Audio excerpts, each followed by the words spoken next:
So today we're going to be taking a look at Prada Luna Rossa Black. This is one that I actually reviewed one time, a long time ago, probably only a couple years ago, but it feels like a long time ago.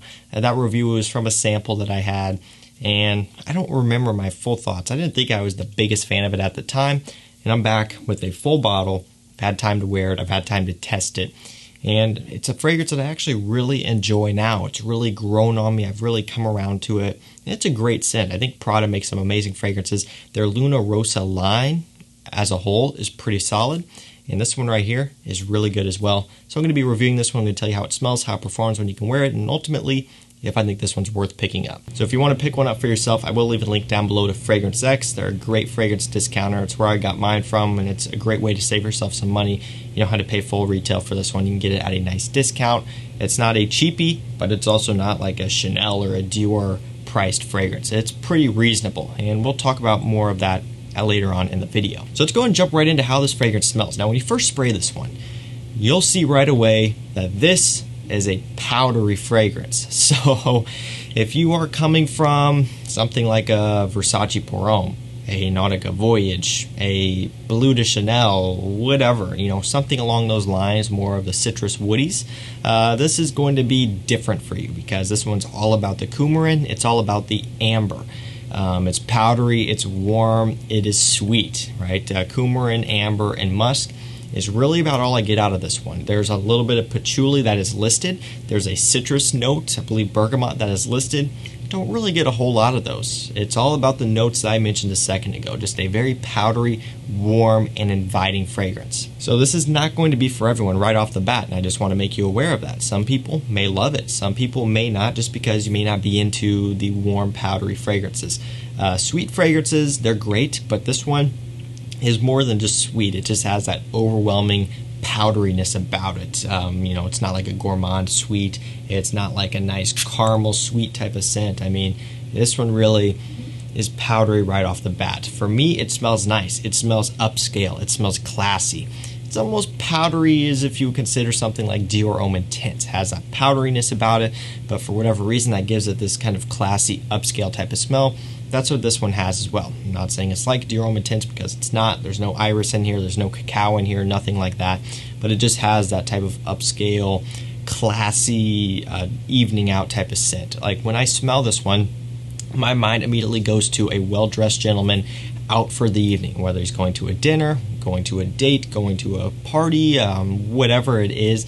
You know, it just smells like a guy going out on the town doing his thing, more so in the winter time because this one is more powdery and sweet. So really from opening to dry down, there's not a whole lot of variation here. It's pretty linear. Nothing really will jump out at you or change on you all that much. Basically what you get in the opening is what you're going to get in the dry down. Just a nice powdery, warm, sexy amber scent with that nice musk in the base as well. So if you are a fan of fragrances which really go through a bunch of different stages and develop and change and move and all, you know, all that stuff, no, this is not going to be that. This is pretty much what you get is what you get, right? It's right there off the top is what you're going to get. So that's really the best way to put this one. Not a whole lot of change, not a whole lot of, you know, variation with this one. Really, it's a pretty simplistic fragrance to me. It's not anything that is super complex. It's not anything that will even really blow you away, at least for me. Maybe some people, you know, smell this and they thought it was amazing, and I do think it's really good.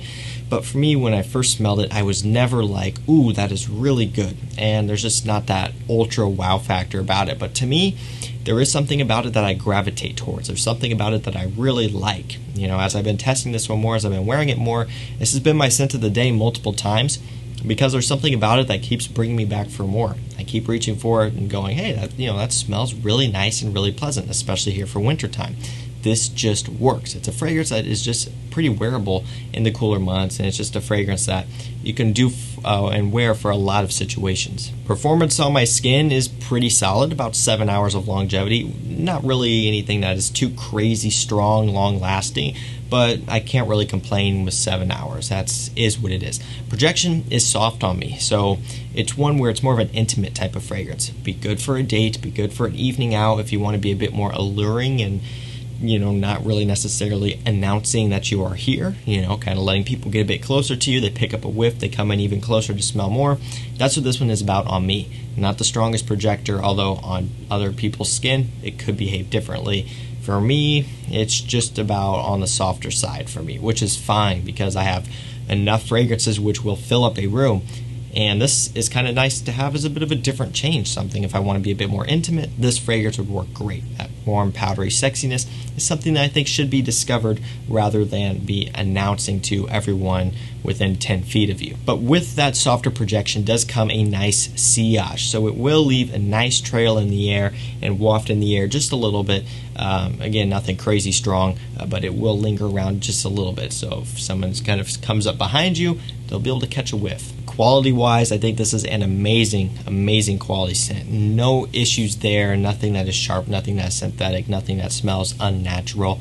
Just such a warm, sweet, powdery scent. It's inviting. This would be a good scent to wear to bed in the evenings just because it's just so calming to me. There's nothing screechy and sharp about it. If you get something like a citrus or something like that that's very bright and sharp, it's not really something that you'd want to wear to bed. I mean, that's just not going to help you get to sleep. But this one's kind of warm, it's inviting, and it will just help kind of relax you. It's just very smooth and calming, and it's just something that would be nice to wear to bed or just in the evenings in general. This has this more laid back type of smell, whereas some citrusy, woody, fresh, clean, office type fragrances will push out and be sharp, and those are more for the daytime. Those aren't for a nice relaxed setting like I picture this one to be. Like when I spray this one, I imagine just sitting maybe outside on a deck, on a patio. You have a little fire burning there. It's a little bit cool outside. I'm thinking more fall time here, not fully into winter. Maybe it's in the 60s. You got a hoodie on, jeans, whatever. You're snuggled up and you got that fire going and you're just chilling outside with some friends, whatever. Just chatting, having some drinks, whatever. This fragrance would be perfect for that. It's a very relaxed setting. It's a kind of a warm, intimate setting with that fire going. This type of thing would be perfect for that. Again, you can get this one on discounters. It is a Prada, but it's not too expensive. This is pretty obtainable for most people, I would say. It's not a cheapie by any means, but compared to some Chanel's, compared to even some Dior's, this one is not that bad, but it's also, again, not cheap. It's more expensive than stuff like Dolce & Gabbana and all of these other ones. So that's one thing where you will have to keep in mind. I think it is worth the price though. The quality speaks for itself. The performance is solid for what it is. It has a lot of uses in the fall and winter time, and I think overall just a really nice bang for your buck, high quality, powdery, warm scent. So guys, if you've tried Prada Luna Rossa Black, let me know what you think down below. Again, I think it's a really nice one. If you're into powdery, warm fragrances, this will be for you. If you're not into that sort of thing, you might want to sample this one first or just maybe pass on it for the time being. Your nose may start to come around to this one over time and you may start to like it more. So that's going to do it for me, guys. Remember, a link to this one will be down below if you want to check it out or pick it up. Hit those links down there and it'll take you directly to it at a nice discount. Thank you so much for watching. Stay safe, stay healthy. We'll see you tomorrow with another one. Take care.